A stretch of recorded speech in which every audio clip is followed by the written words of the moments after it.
Hey Rick, but we've been in probably about 2.5 hours. Yep. We ought to spritz these. Get them ready to wrap. Get them ready to wrap. You know, this is the first time that we've done these. We've Yeah. always cooked the regular Memphis style rib.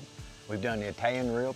Right. Now we're doing an Asian sticky rib. Yeah, but you know the technique is the same in every case. I mean, it's number one, it's low and slow. That's right. We want to cook about 225. We're a little bit above that temperature right now, but we want to put smoke in probably the first 2 or 3 hours.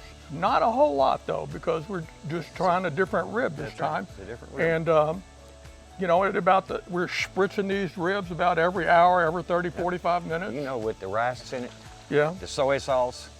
And I hated to see the sake go in there. Oh, We should yeah, have had us a yeah. drink of sake we put down these. And then it's got the other secret ingredient. That's right. Rusty dust. That's right. So you know, Let's get we're going to spritz these and get them ready. Oh, they look good. Smell good too, don't they? Well, notice the color is different than what we're usually used to seeing. Yeah. Well, I think that's partly because when I prepared these ribs this morning, about all I did was, you ready? All that I did was That nearly is real good. a little bit of rusty dust. I didn't put anything else on it. When I got them ready this morning and prepped them, I cut off a few ends. These are pretty nice ribs. You did have to take the skin off the back, and if you don't know how to prep a rib, I just tell you, go to one of our prior videos. I think our Italian video, we actually prepped the ribs and showed you how to cut them, how to pull the skin off the back, the membrane off the back. So I did that this morning. And when I cut them and squared them up, I just took a couple little pieces. We call them riblets. We just stick them in there for fun, but they're good eating. They're good. Believe me. They're real good. Let's let these cook a little bit longer and then we'll wrap them. How's that? That sounds good to me. All right. Look forward to it. Yep. We're at the 3-hour mark now, and I think, Rick, we're ready to wrap. I think they are too. Let's Yeah, get them let's out go and get do started. All right.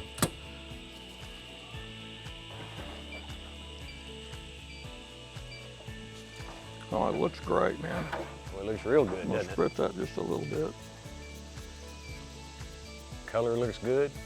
Yep. Get a little bit more spritz on them, and Yep. then we got us some ribs we're going to enjoy this afternoon. Shaking the I'm pretty meticulous. Rick knows this about wrapping ribs. I've done this for a long time. I always did it this way so that at the end I could unwrap them and glaze them pretty simply, and to kind of create a little boat effect for them to be in while we did that. And plus it holds the juices in them. Oh, it really does. That near looks awful pretty too. Boy, that is pretty. Look at that color. You know, it's just a different color, a little bit different. You know, it took us a little bit to get used to the Italian ribs, but Yeah, these here, it was certainly different in comparison to the Italian ribs when we did them, because they were a lot darker with the rub that we put on there. yes, they were. I tell you what, we're going to love these ribs. Yeah. You know what? Well, let's shut them up. They're Well, gone. we're about 3 hours out now, and then we're going to pull these out. We're going to glaze them, and then the proof's going to be in the pudding. What do they taste like? So we're looking forward to that. We'll be back soon. Well, these have been in about 6 hours now, so what we're going to do is take them out. We wrapped them at 3 hours. We're going to take them out. We're going to open them up. We're going to glaze them, stick them back in for about 15, 20 minutes. Let that glaze kind of caramelize on them. This is a Asian-based glaze. It's kind of got a sweet, sticky taste to it, and I'm looking forward to trying these. This ought to be really something. They will be. Yeah. There it is, Rick. There it What do you is. think about that? I think it turned out, it's a beautiful rib. I mean, I like the way that all the bones kind of pull back in unison. It's pretty uniform, but more than that, I know that this thing's going to taste great. Well, you know it's going to taste great. It's an Asian sticky barbecue rib. I'm looking forward to tasting this, and I'm enjoying the fact that we're cooking these pork ribs differently. Yes, what we've always done for years. Yeah, just having different flavors in it, but you know, the technique's always still the same. Still the same way. Still the same We way. did it the same Low way and today. slow, about 6 hours. We glazed this for about 15 minutes, and you can see how it's kind of just candied on the top. So I'm looking forward to tasting one of these. You ready to try one? I'm ready. I'm going to let you have the honors today, sir. All right, all right. We'll cut one. You got it? I'm waiting. All right, let's try it. Here we go. Wow. Got good candy flavor to it. It does. That right there is a good bite, a good rib.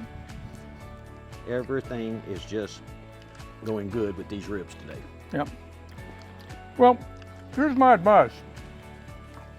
Don't get stuck just doing the same thing all the time, but vary the taste on your techniques that you do. I mean, this is an opportunity to try to get different flavors, and this worked really well. We obviously do well cooking ribs, but Memphis style, but hey, I think our Italian rib was very good.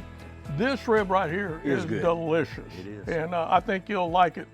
So until next time, from Lisa's Family Table, we just want to say, hope you have a good week and get to cooking.